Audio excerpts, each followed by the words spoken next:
I'll definitely see less of this rampant PK. And moving into the strongholds, you guys have spoken about farming and some of the other things that strongholds will provide, some basic spawn items, and so on and so forth. But what will will the goal of strongholds mainly be sustainability for your character? Will they provide slightly more to you if you work on a stronghold by yourself versus when you work on a stronghold with a group of players?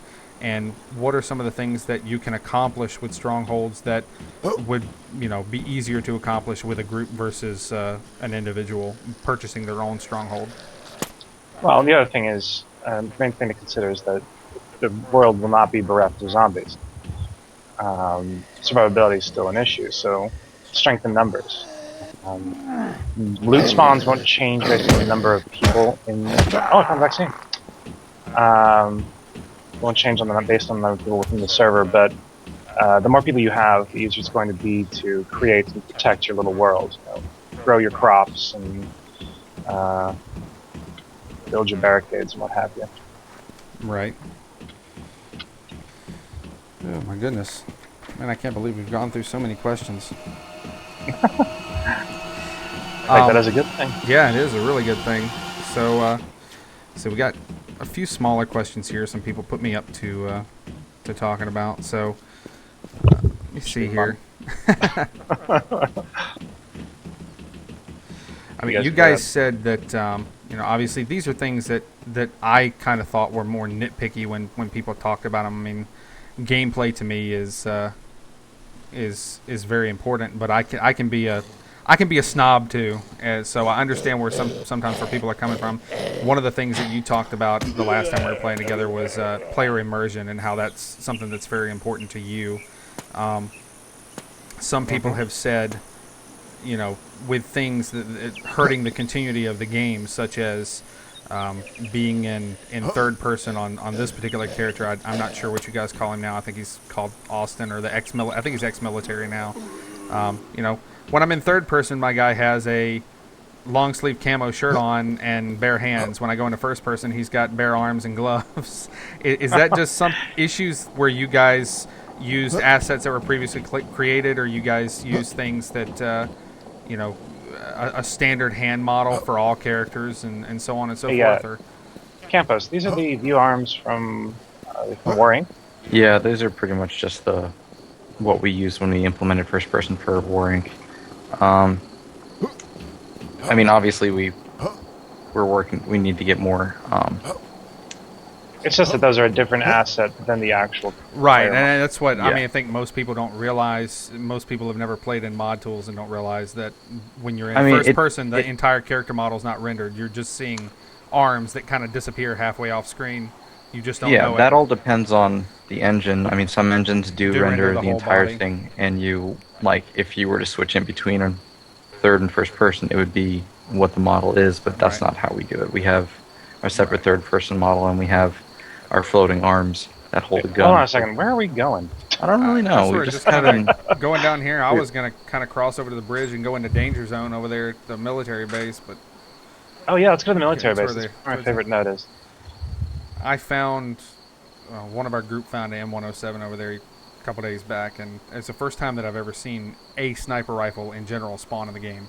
I've never seen one. The only sniper rifles I've ever had were the Mauser and the Blazer, and I've gotten them off other players, so... this is the one place I've been able to find a sniper rifle. I haven't found them anywhere else. Oh, I traded I found an FN Scar CQC the other day, and I traded it to a guy with like 2 additional C-Mags for an SVD because I had 150 rounds of SVD ammo on my global. And I cannot wait for the day of the wipe. I'm going to go nuts. Yeah, I'm looking forward to that myself. Just gonna pull everything out and just go balls to the wall. It's just gonna be anarchy out there. It really is. So there are plans. Currently we're talking about for the friends list and the clan functionality. Will there be an individual side chat for clan members that could see you all over the map, or will we be continually having to use proximity? No, there will be a specific clan chat. It's Okay. just like that you would designate when you open the chat box. I know a lot of people were asking about that and saying that, oh, well, you shouldn't be able to talk to your friends in game because people should be able to hear you if you're talking. But people just use TeamSpeak and things like that. That's what I always Yeah. said. People are going to find a way around it.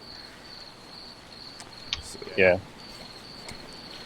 So that was my list of questions. So why don't you guys just tell me some interesting stuff? You can pick anything off the top of your head. We'll start with Campos and anything we haven't touched on, and just let you tell me whatever you want to tell me. Tell them a story, Campos. Tell us stories. I tell a story of how I don't trust anybody in this game anymore. I can't tell you how many times I try to be the nice dev, giving people stuff and helping people out.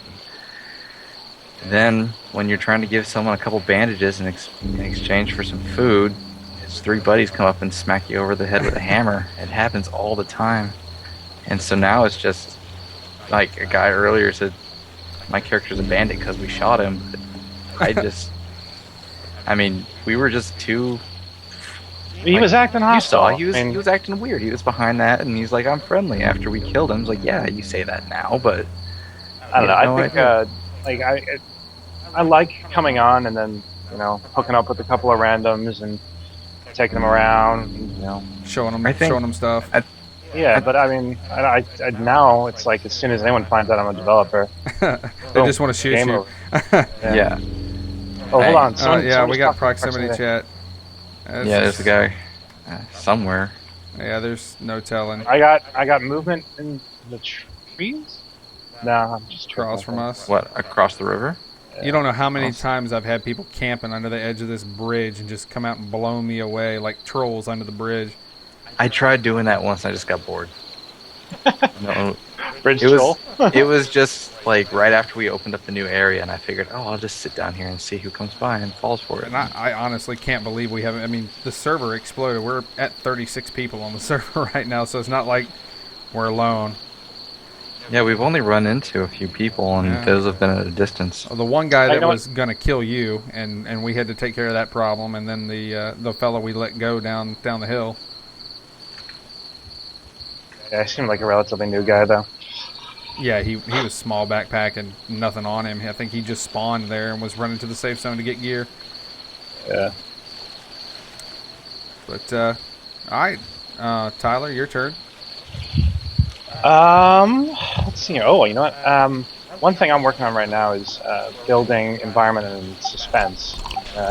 Some people found the hints of the zombie Sasquatch out there, and oh yes, I've heard different reports of like people seeing black figures on the edge of the airports and stuff like that.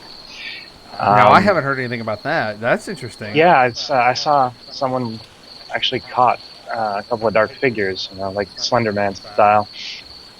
And now, is that stuff, when you say that people are just talking about that, is that the paranoia of people playing at night and things making those happen, or is that something you guys are messing with people with? I don't want to confirm or deny anything.